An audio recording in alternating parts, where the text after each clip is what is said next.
प्रणाम दोस्तों, कैसे हैं आप सब। आप सबका एक बार फिर से हार्दिक स्वागत है आपके अपने YouTube चैनल महाकाल भक्ति ज्ञान में। दोस्तों, जैसे कि आज नवरात्रि का छठा दिन है और नवरात्रि के छठे दिन माँ कात्यायनी की उपासना की जाती है, तो आइए सुनते हैं इनकी पावन कथा। अतः आप सभी से विनम्र निवेदन है कि यह कथा अंत तक जरूर सुने। दोस्तों, नवरात्रि के छठे दिन माँ कात्यायनी की उपासना की जाती है। माँ कात्यायनी के स्वरूप की बात की जाए तो इनका शरीर सोने जैसा सुनहरा और चमकदार है। माँ कात्यायनी चार भुजाधारी और सिंह पर सवार है। उन्होंने एक हाथ में तलवार और दूसरे हाथ में कमल का पुष्प धारण किया हुआ है। अन्य दो हाथ वर मुद्रा और अभय मुद्रा में हैं। यह देवी माता के स्नेह और शक्ति का सम्मिलित रूप है। माँ कात्यायनी की उपासना और आराधना करने से भक्तों को बड़ी आसानी से अर्थ, धर्म, काम और मोक्ष चारों फलों की प्राप्ति होती है। उनके रोग, शोक, संताप और भय नष्ट हो जाते हैं। जन्मों के समस्त पाप भी नष्ट हो जाते हैं। दोस्तों, इसीलिए कहा जाता है कि इस देवी की उपासना करने से परम पद की प्राप्ति होती है। इतना ही नहीं, माता के इस स्वरूप की उपासना करने से अविवाहित लोगों के विवाह में आ रही परेशानियां भी दूर हो जाती हैं। अगर कुंडली में बृहस्पति कमजोर हो तो माँ कात्यायनी की उपासना करनी चाहिए। दोस्तों, ऐसी मान्यता है कि भगवान श्री कृष्ण को पति रूप में पाने के लिए ब्रज की गोपियों ने माँ कात्यायनी की ही पूजा की थी। यह पूजा कालिंदी यमुना के तट पर की गई थी। इसीलिए माँ कात्यायनी ब्रजमंडल की अधिष्ठात्री देवी के रूप में प्रतिष्ठित हैं।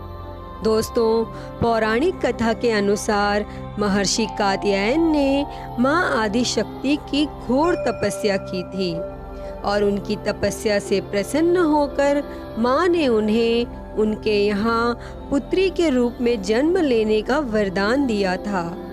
और माँ का जन्म महर्षि कात्यायन के आश्रम में ही हुआ था और माँ का लालन पोषण कात्यायन ऋषि ने ही किया था। पुराणों के अनुसार जिस समय महिषासुर नाम के राक्षस का अत्याचार बहुत अधिक बढ़ गया था, उस समय त्रिदेवों के तेज से माँ की उत्पत्ति हुई थी और माँ ने ऋषि कात्यायन के यहाँ आश्विन मास के कृष्ण पक्ष की चतुर्दशी के दिन जन्म लिया था।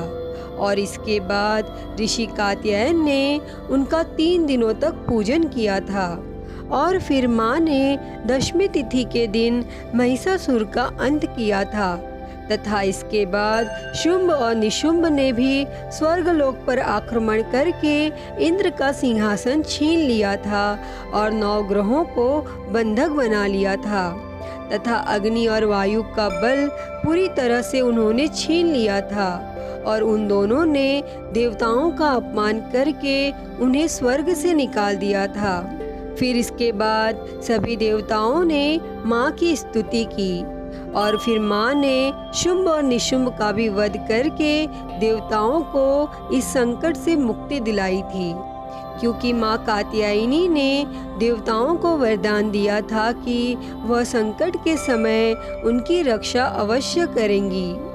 दोस्तों, धार्मिक मान्यताओं के अनुसार माँ कात्यायनी की पूजा करने से मन की शक्ति मजबूत होती है तथा साधक इंद्रियों को वश में कर सकता है और अविवाहित को माँ की पूजा करने से अच्छा जीवन साथी प्राप्त होता है।